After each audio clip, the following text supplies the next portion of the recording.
Assalamualaikum warahmatullahi wabarakatuh. Selamat datang teman-teman semuanya di channel Bisnis Kang Fajar. Ya teman-teman semuanya, kita ini menjadi seorang pebisnis ataupun kita ini menjadi seorang karyawan atau pegawai atau pedagang atau apa saja profesi kita, itu kadang bermacam-macam pemikirannya ataupun mindsetnya itu berbeda-beda juga. Misalnya seperti kayak pemain sepak bola teman-teman ya. Pemain sepak bola itu kan mereka pastinya kan mempunyai gaji yang besar ya, gajinya besar, punya banyak duit, tetapi mindsetnya itu berbeda-beda. Mindsetnya berbeda-beda. Katakanlah seperti dulu saya pernah mendengar berita U19, timnas U19 yang dulu yang diperkuat Evan Dimas dan kawan-kawan itu kan pernah menjuari AFF dulu ya teman-teman ya, menjuari AFF itu mereka kan sukses juara AFF. Akhirnya banyak penawaran, termasuk penawaran dari pegawai negeri, pegawai PNS ya, PNS, kepolisian, juga TNI ya. Ini ditawarkan pada semua pemain sepak bola U19 yang setelah menjuari AFF. Istilahnya mereka itu ditawari karena ya itu memang bonusnya buat mereka yang sudah mewakili Indonesia menjuarai timnas Indonesia. Tetapi ada sebagian pemain termasuk kalau saya dengar dulu itu pemain yang nggak mau dimasukkan ke PNS, TNI maupun Polri. Itu ada Evan Dimas dan Yulfiandi, nggak tahu yang lainnya teman-teman ya, nggak tahu, mungkin ya juga ada yang lainnya yang nggak mau. Dan alasan Yulfiandi sama Evan Dimas itu nggak kalau ini berbeda, dua-duanya ini berbeda ya. Kalau Evan Dimas yaitu kayaknya dulu beritanya itu kepingin dia itu fokus ke sepak bola, ingin menjadi seorang pemain sepak bola yang profesional.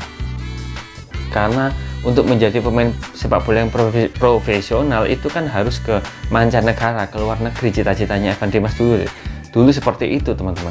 Jadi kalau menjadi pemain sepak bola di luar negeri otomatis kan nggak bisa teman-teman, kalau ada ikatan dinas di kepolisian maupun TNI kan nggak bisa.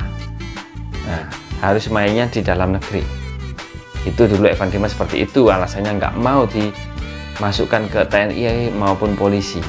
Dan kalau Yulfiandi ini ingin menjadi seorang pengusaha, dia nggak mau jadi TNI maupun Polri. Nah ini alasan Yulfiandi. Nah ini kan mindset teman-teman, mindset. Nah, itu contohnya seorang pemain sepak bola. Contoh lagi seperti saya dengan kalian mungkin ya. Misal saya ini ya, saya dan dengan adik saya lah, katakanlah seperti itu. Saya dan adik saya misal diberi uang secara cuma-cuma, misal diberi uang secara cuma-cuma sama orang, uang yang saya terima, saya itu diberi 100 juta mungkin seperti itu ya, diberi 100 juta, adik saya juga diberi 100 juta. Saya sama-sama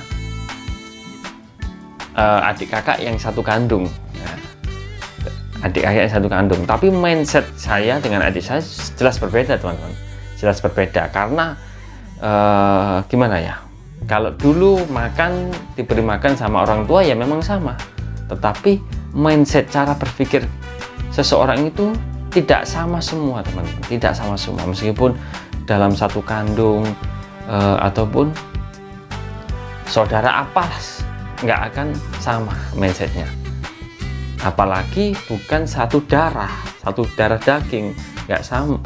Apalagi nggak sama, maksudnya nggak satu kandung ataupun nggak satu darah daging, ya pasti tidak akan sama mindsetnya, cara berpikirnya.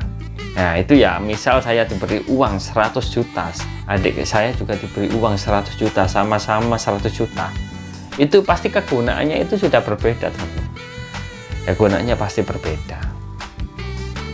Mungkin kalau kalian semua diberi uang 100 juta, mungkin ada yang berpikir ada yang ingin beli rumah atau tanah, ada yang ingin beli mobil, mungkin seperti itu.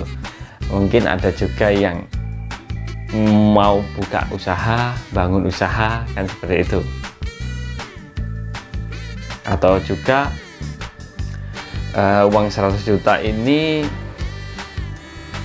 dibuat apalah biar uang ini bisa berkembang. Ada yang seperti itu juga pemikirannya teman-teman. Jadi masih banyak lagi teman-teman. Itu mindset, cara berpikir seseorang itu tidak sama semuanya. Oleh karena itu teman-teman ya, kita jangan melihat seseorang itu dari segi profesi. Jangan lihat dari segi profesinya.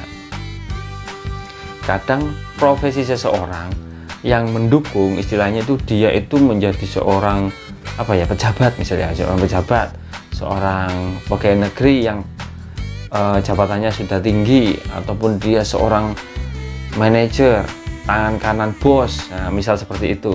Mereka itu tidak menjamin mereka punya banyak uang, tapi tidak menjamin mereka mindsetnya atau cara berpikirnya ingin menjadi seorang bos juga. Tidak menjamin teman-teman, tidak menjamin. Karena gimana ya, namanya mindset, cara berpikir seseorang itu tidak sama semuanya.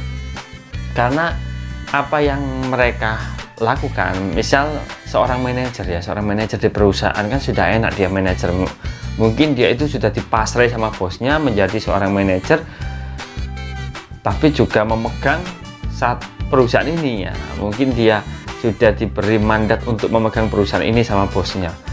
Ya mungkin dia itu sudah merasa nyaman teman-teman. Nyamannya apa?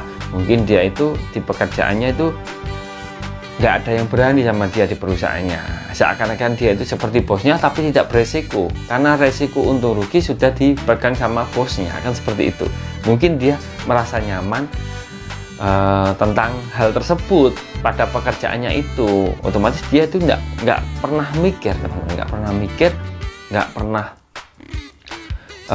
berpikir kalau menjadi yang pemilik. Nah, menjadi yang pemilik perusahaan itu sebenarnya lebih menyenangkan teman-teman. Sebenarnya lebih menyenangkan. Dia itu nggak mikir seperti itu karena ya dia lingkupnya hanya itu saja. Dia nggak berpikir jauh ke depan teman-teman. Terkadang gini teman-teman ya, seorang manajer, seorang yang bekerja di perusahaan besar ataupun dia sudah jabatannya sudah sangat tinggi, dia itu merasa nyaman karena apa? Karena dia itu sudah berpikir, nanti saya dapat pesangon misal 1 miliar, banyak sekali pesangonnya.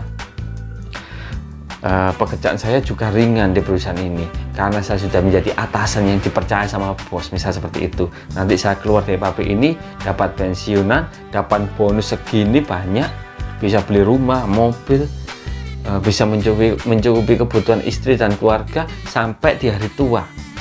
Itu mereka mungkin merasa sudah sangat cukup.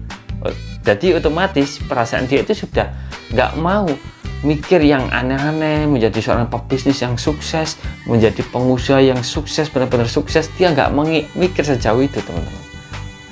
Dia nggak berpikir sejauh itu. Ya memang kalau nasib orang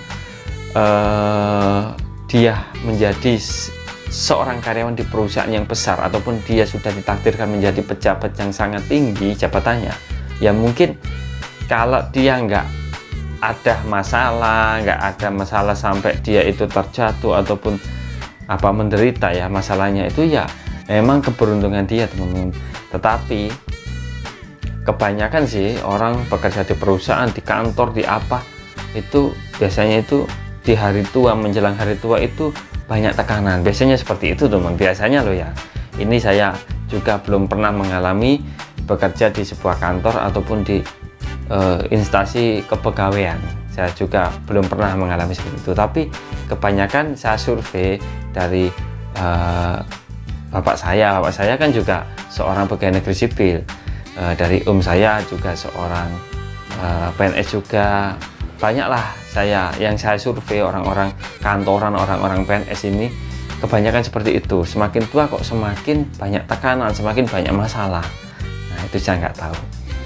Jadi ini saya membahas tentang mindset, cara berpikir seseorang itu tidak sama semuanya teman-teman.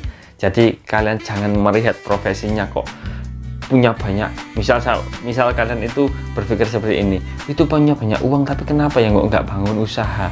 Kenapa ya kok nggak bangun usaha yang besar? Buka cabang seperti ini kan enak. itu mindset kalian menjadi seorang pebisnis dan pengusaha, tapi mereka nyaman dengan profesinya seperti itu karena mereka sudah punya mobil, rumah, dan sebagainya. Semua punya kebanggaan tersendiri. Tetapi sebenarnya teman-teman ya, menjadi pebisnis itu enak sekali teman-teman. Ya, saya sudah merasakan seperti ini.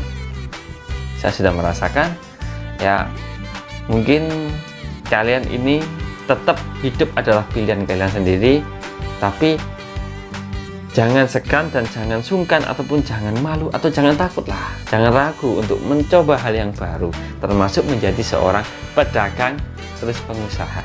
Cobalah kalian di titik saya seperti ini, pasti kalian akan merasakan kenyamanan yang luar biasa dalam hidup kalian. Baik, terima kasih sudah menonton sampai habis. Maaf kalau ada salah kata, saya minta maaf yang sebesar-besarnya. Saya akhiri, assalamualaikum warahmatullahi wabarakatuh. Salam sukses.